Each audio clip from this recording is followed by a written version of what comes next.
It is our kids' spring break this week, so we took a break and we came to visit Barrett's brother in Utah. And so we wanted to do a little bit of a farm tour with them. They raise lots of stuff, lots of gardening stuff, but they also have a lavender farm. So we want to introduce them, and I know basically nothing about lavender except for that they make essential oils out of it.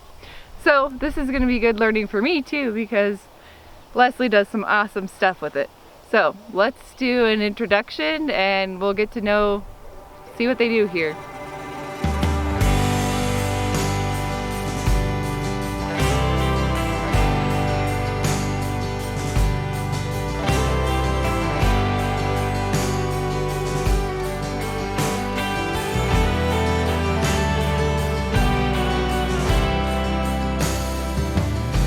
So this is Jason, Barrett's brother, and his wife Leslie.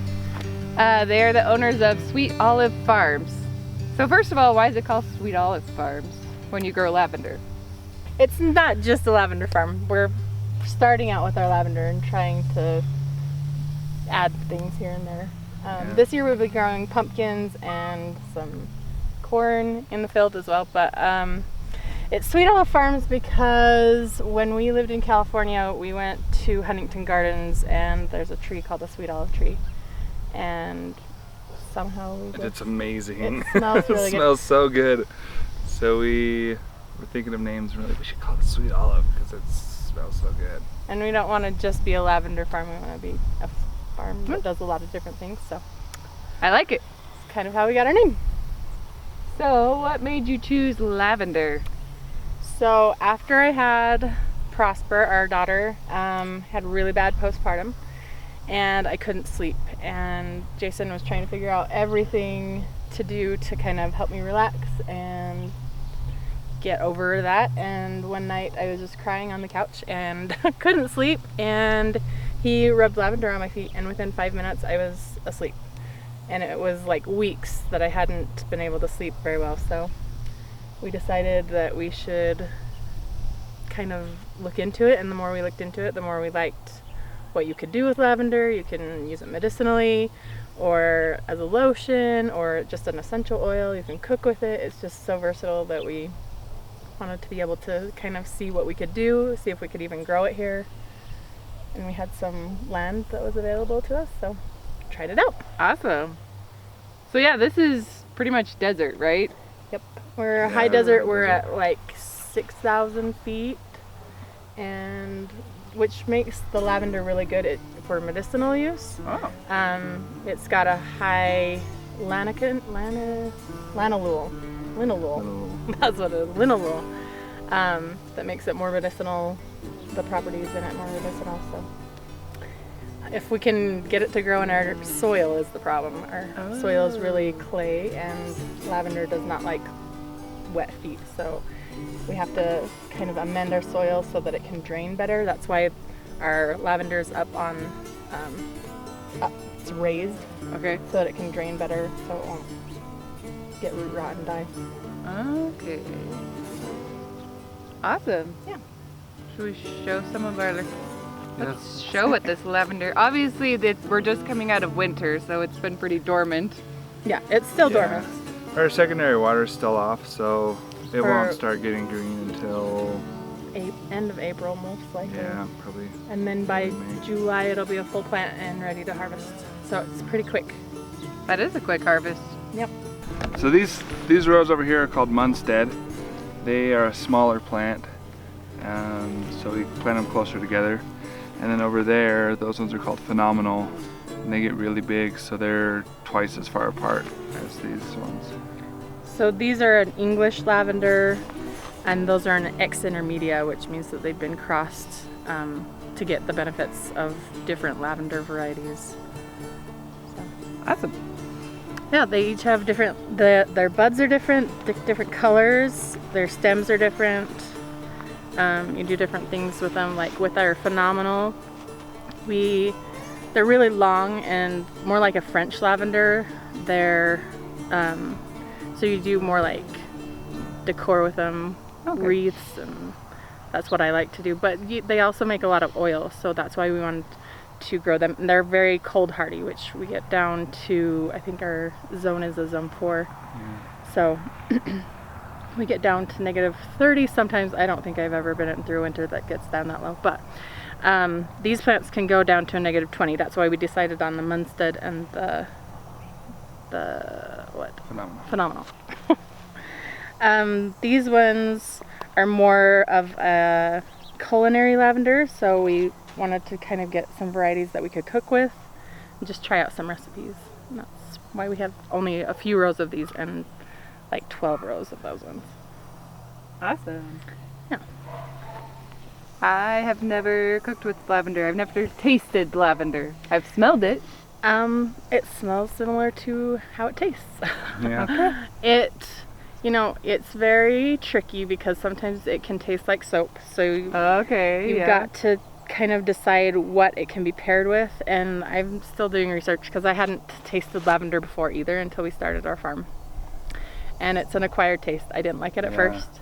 Usually you have to make sure you get it in like really small amounts, so it's kind of like, I think there's lavender in there. Like a if little it's too accent. strong. It's a little bit like rosemary and black licorice is what I would kind of compare it to. Interesting. It's different. So I don't know. I like to pair it with lemon is probably my favorite to mix it with because it just kind of goes with that. We've made some things that have been really nasty with That's lavender. good to know because that would totally be me. Like, this is so gross.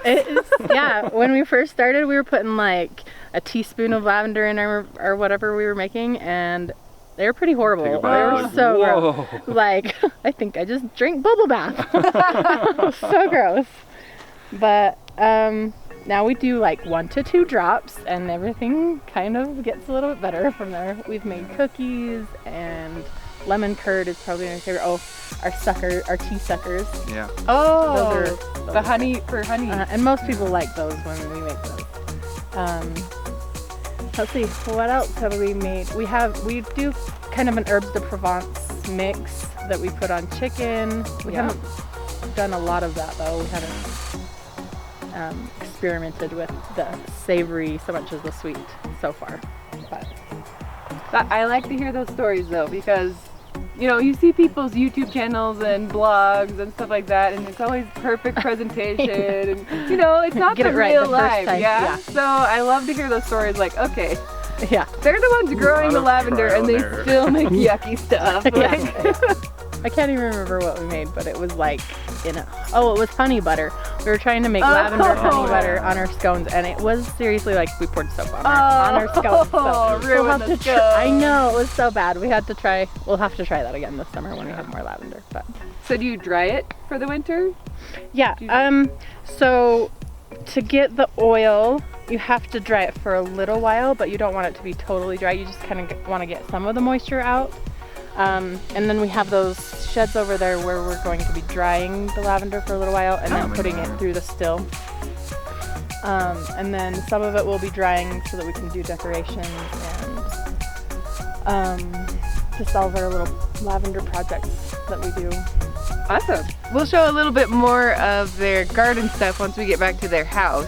The farm is out here a little ways away at her uncle's house, but they also do some really awesome kitchen stuff like we were just talking about. Leslie makes her own soaps and lotions, and do you sell those like at farmers markets and stuff? Yes, we have in the past. We didn't last year because of COVID, but yeah, we've had it on our website before, but it just is like it gets too busy when we have that and the lavender. So until we're a little more established, I think we'll just sell local for now, but we'll see how it goes. So yeah, we will add some links to their channel and their Instagram, website, stuff in our video. So if you want to follow the lavender farm and see ways that you can use the lavender, then we'll have some cool stuff in there. And I love watching her Instagram posts because her cooking stuff is beautiful. And everything we do at our house is practical, not so beautiful. So I need a little more of her in my life.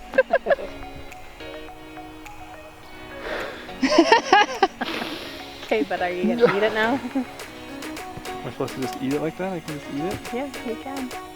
It's not gonna taste very good, but you can just eat it. Yeah, it tastes like soap. Smells good though. Yeah, it does smell good. So you don't eat the leaves? Nope. Nope, and actually all the oil comes from the buds as well. What? Yep. So when we harvest, we just take all the stems off from the top and dry them, and then all the oils come from that, and the leaves stay on.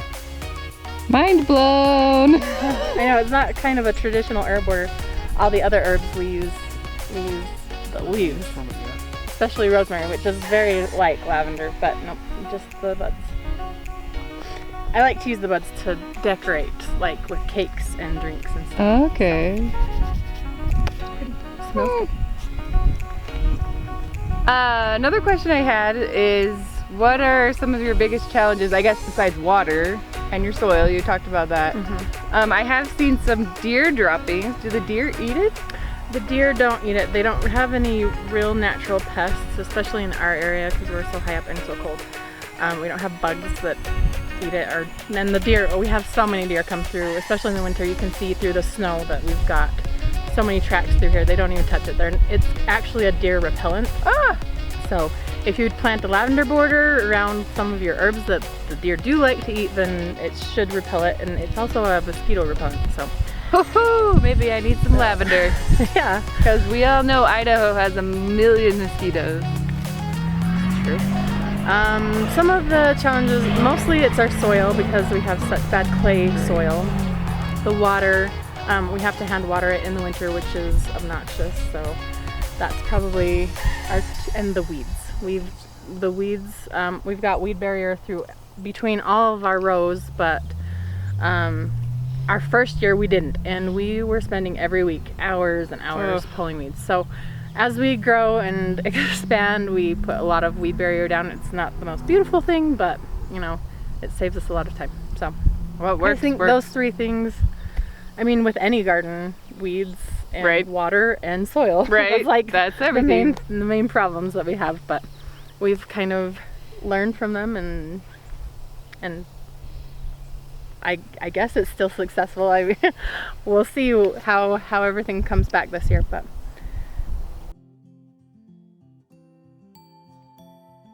So we are back a couple days later. We had to hide from some inclement weather and had to play a little bit, but it's a couple days later, so we're gonna go through Jason and Leslie's garden that they have here at their house and just see what they've got growing here. It's still early in the spring, so not a lot is growing yet, but we're gonna kind of look at some of their plans and see how beautiful their garden is compared to our block square that is our garden. Hi, I'm Jason. This is our garden. We have a lot of different kinds of beds and stuff we've been trying out. So I'll just kind of show you some of these things. These are our 3 big raised beds with the cinder block. We just raised them up again, one more level this year, filled them up so we could have it tall enough to be able to sit on the edge and garden. This bed will be our herb bed. And then we got these cattle panels. These are 16-foot cattle panels that we just arched over. They're really cool because we plant beans on either side of them, and the beans grow, and then when it's time to pick them, you just walk underneath and just pick them there. You don't have to get down on the ground and pick beans. And then it's also nice so we can hang these flowers up here and stuff. You'll see we've got our drip system that will go into that flower once our secondary water turns on here in a couple months. We usually use these beds to plant lettuce and broccoli and kale and all sorts of fun stuff. What is the secondary water you guys keep talking about? So our city has 2 kinds of water. They have culinary water that is treated, and they have secondary water which just basically comes from a lake. So the culinary water runs year round, obviously, so we can have water in our house. But then the secondary water is used for our gardens and our yards and stuff like that. And it's not potable, so you don't drink it. Yeah. Has dead fish in it. Yeah, like literally has dead fish in it. I have to go and clean out the filter every once in a while and get all the mud, and every once in a while there's like a fish inside and I have to pull it out, and it's super fun. That's sweet. Let's see. This bed over here, we have, let's see if there's one coming up. Leslie said there was one coming up. This little spot down here is, we get asparagus that grows wild down here. So we had some asparagus come up and we just let it go to seed, and every year it spreads a little bit more, so we get a bunch of asparagus.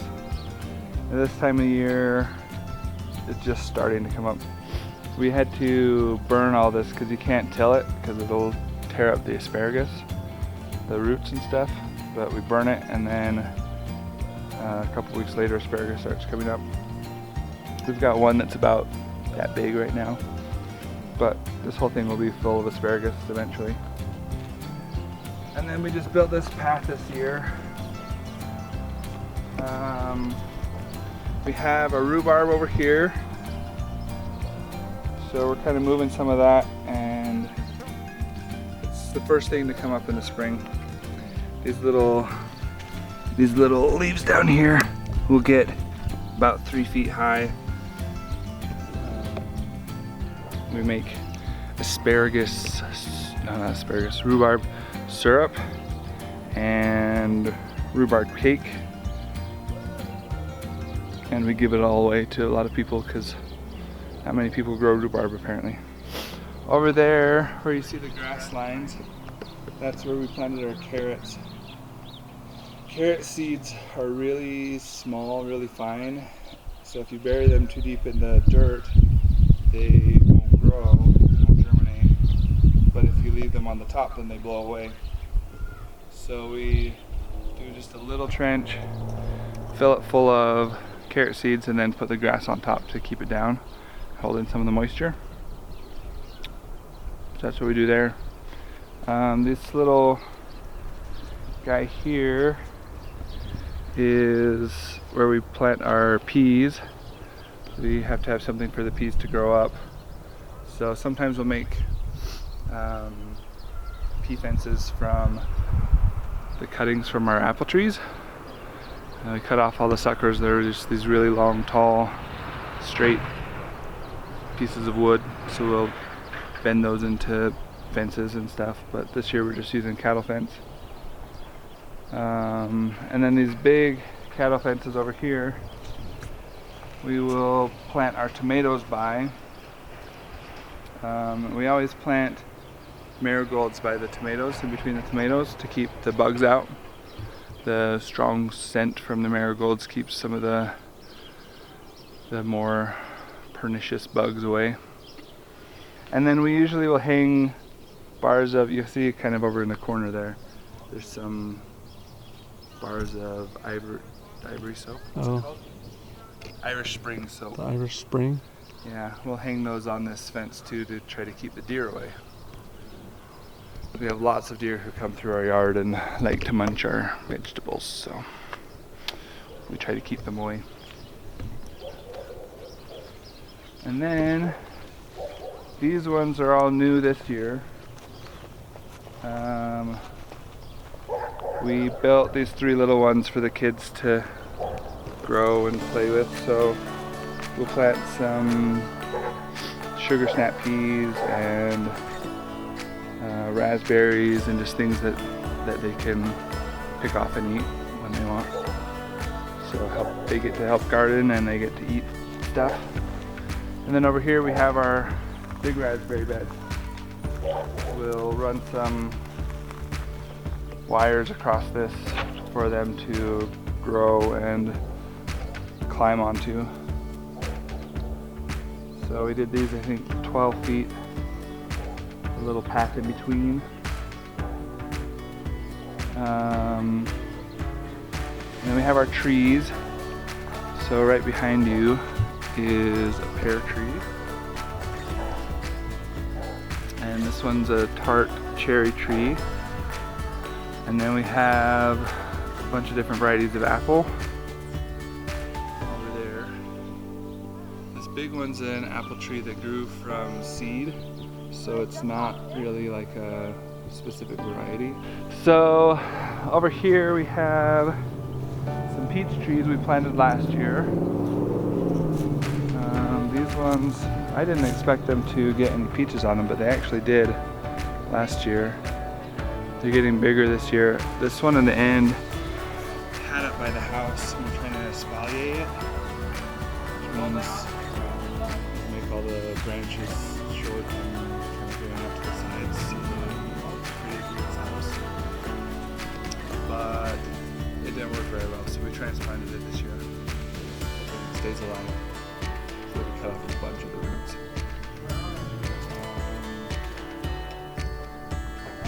Yeah, that's pretty much it. We have another Honeycrisp apple tree that we planted a couple years ago. No, last year. Kind of the end. It's starting to get some branches on it. Oh, and then we have this other bed back in the back. These 4 beds we put in last year. We did corn, we did eggplant, we did melons. In this middle thing we're going to put a big rose bush. We put one in there last year, but found out that if you put like the pebble fertilizer in it, it burns the roots, so it died. But we got a new one coming this year, so we're going to put a rose in there. And then we just added that other arch over there. I'm not sure what she's going to put up there, maybe some cucumbers or something else that climbs. So, and then this is our perennial bed. This one we don't have to replant every year. It has hollyhocks and I don't know what else, some other flowers and stuff. Pretty stuff. Yeah. So it's nice we don't have to replant it, but we just have to clean it up every year and put new mulch on it. So, and it's got a drip system going through it as well that runs over to these beds, and they have little drip lines that come off of them. So most everything's on drip, and it's just connected to our sprinkler system, so we don't have to worry about being out here watering every day. So they make some of these suckers that have the lavender in it. What else is in this? It's mostly just honey and lavender. Honey and lavender mostly. So we're gonna try one. Should I be scared? Is it gonna be like the lavender I ate before? Tastes like soap. Hope not. Doesn't taste like pure lavender.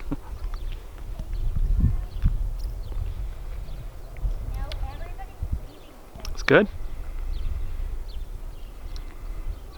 Can you taste the lavender? Not yet. Most of the time when you put lavender and stuff, it's so faint. Trying to taste the lavender. Mostly just tastes like a honeysucker.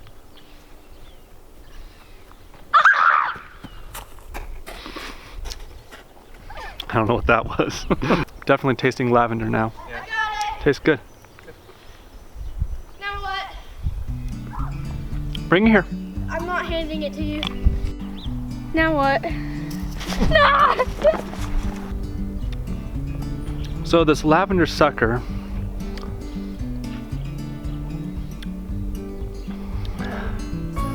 almost spicy but not, almost fruity but not. I don't know how you define the taste of it. It tastes like lavender, but like subtle lavender. It's pretty good. All right, last but not least. This is our flower stash. We got these little greenhouse, pop-up greenhouse thing from Amazon, so it doesn't freeze. And then we put a space heater in there at night, so it doesn't freeze as well. And then they just plant these little, just looks like twigs. But we got a bunch of different varieties. I think that most of these are geraniums. Fuchsia and red and whatever. So we open it during the day so it doesn't get too hot. We close it up at night so it doesn't get too cold.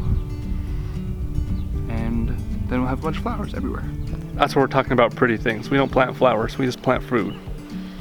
We do nothing beautiful at our home, just practical.